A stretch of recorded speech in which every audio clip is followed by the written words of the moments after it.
అనకాపల్లి జిల్లాలో మాజీ మంత్రి దాడి వీరభద్రరావు స్థానిక రైతు భారతిలో ఆత్మీయ సమావేశం ఏర్పాటు చేశారు. ఈ ఆత్మీయ సమావేశానికి ముఖ్య అతిథులుగా టీడీపీ, జనసేన, బీజేపీ ఉమ్మడి ఎమ్మెల్యే అభ్యర్థి కొనతాల రామకృష్ణ, బీజేపీ పార్లమెంటు అభ్యర్థి సీఎం రమేష్ హాజరయ్యారు.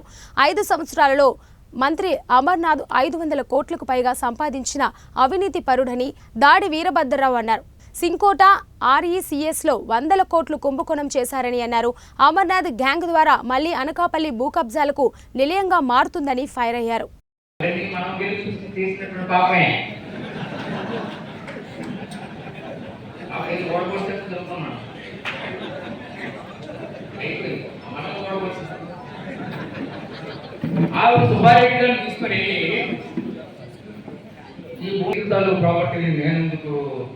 వేరే విధంగా మార్చుతాను అన్నటువంటి వాళ్ళు వీళ్ళు ఏం చేశారంటే, మొన్న ముఖ్యమంత్రి గారు వస్తే ముఖ్యమంత్రి గారు స్టేట్మెంట్ ఇచ్చారు. ఎన్టీఆర్ మార్కెట్ యార్డ్ లో కమర్షియల్ కాంప్లెక్స్ కడతారంట. ఎవడు అమ్మమూడు సొమ్మండి కమర్షియల్ కాంప్లెక్స్. 66 మంది రైతులు కొత్త మాణిక్యం మొదలైనటువంటి వారందరూ కూడా పేద రైతులు ఎందుకు మాట్లాడుతున్నారంటే కాలం ఇంతవరకు కూడా నేను ఆర్ఎస్ఎస్ని ఈపీడీసీలకు మార్పించడానికి ప్రధాన కారణం నేనే, ఎవరో వాడుతుంది కాదు. ఆఖరి సీఎం మార్చిన తర్వాత కూడా జగన్మోహన్ రెడ్డి గారు నేర్పించేందుకు ఉత్తరం రాస్తే దాన్ని కూడా ఆఫ్ చేయించడానికి ప్రయత్నం చేస్తున్నాం, జరగకుండా చేస్తున్నాం. మొత్తం ఈపీడీసీలు వచ్చిన తర్వాత ఇవన్నీ చెప్తున్నాను. ఈపీడీసీలు వచ్చిన తర్వాత ఇక్కడ 350 కోట్లు రాబడి, 350 కోట్ల రాబడి ఆర్ఎస్ఎస్కి రావడం జరిగింది. మరి వాళ్ళు అమర్నాథ్ ఎమ్మెల్యేగా ఉండేటప్పుడు చెప్తే అభివృద్ధిగా ఇందులో బాగా డబ్బు మిస్సింగ్ అవుతుంది.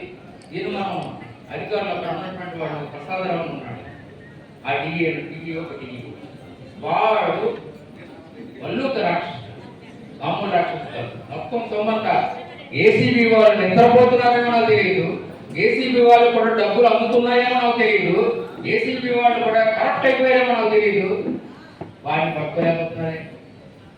ఇంత బాహాటంగా వాడు ఆర్ఎస్ఎస్ నవ్వే మింగేస్తుంటే ఏసీబీ నిద్రపోతుందండి. ఏం చేస్తుందండి? ఇవాళ 350 కోట్లు రాబడిస్తే అన్ని ఖర్చులు పోగా ఇంకా 250 కోట్లు మిగిలినాయి. అన్ని ఖర్చులు పోగా మరి అమర్నాథ్ ఉన్నటువంటి 16 నెలల్లో కూడా వచ్చినటువంటి డబ్బు ఏం చేశారండి? ఏమైపోయిందండి? ఎవరి జేబుల్లోకి వెళ్ళిందండి? నాకు లెక్క కావాలి.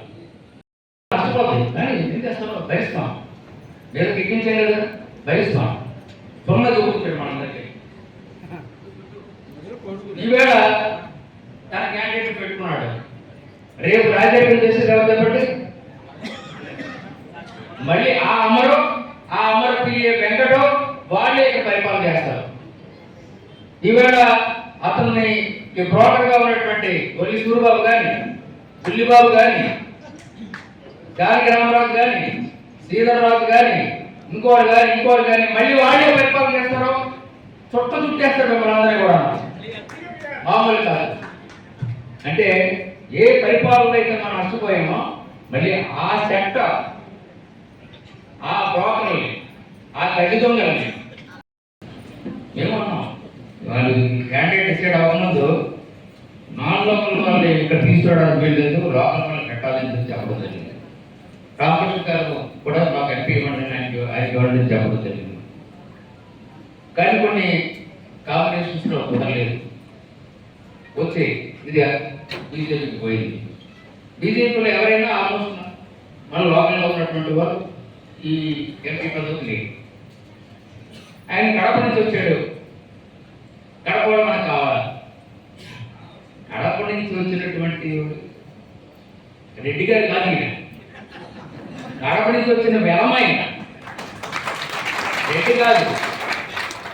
ఎప్పటికీ మనందరం కూడా ఈ సభ మేనిఫెస్టో విడుదల చేశారు. ఆ మేనిఫెస్టో విడుదలలో కూడా చాలా విషయాలు ఉన్నాయి.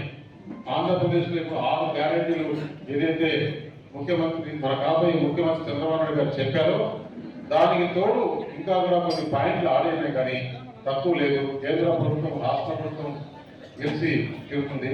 అలాగే నిన్న తెలుగుదేశం పార్టీ అధ్యక్షులు చంద్రబాబు నాయుడు గారికి, పెద్దలు దాడి వీరభద్రరావు గారికి మంచి బాధ్యత అని చెప్పారు. ఎందుకంటే విజయవాడలో ఈ రాష్ట్రంలో జరిగే సమస్యలు కొంత ఎలక్షన్ దృష్టికి, మీడియా దృష్టికి తీసుకెళ్ళడానికి ఆయనకు పెట్టడం నిజంగా ఇది ఆయన ఎంత సీనియర్ కాబట్టి ఈ సమస్యలంతా అర్థం చేసుకుంటుందని చెప్పి దానికి చంద్రబాబు గారికి ధన్యవాదాలు చెప్తూ, అలాగే రత్నాకర్ కూడా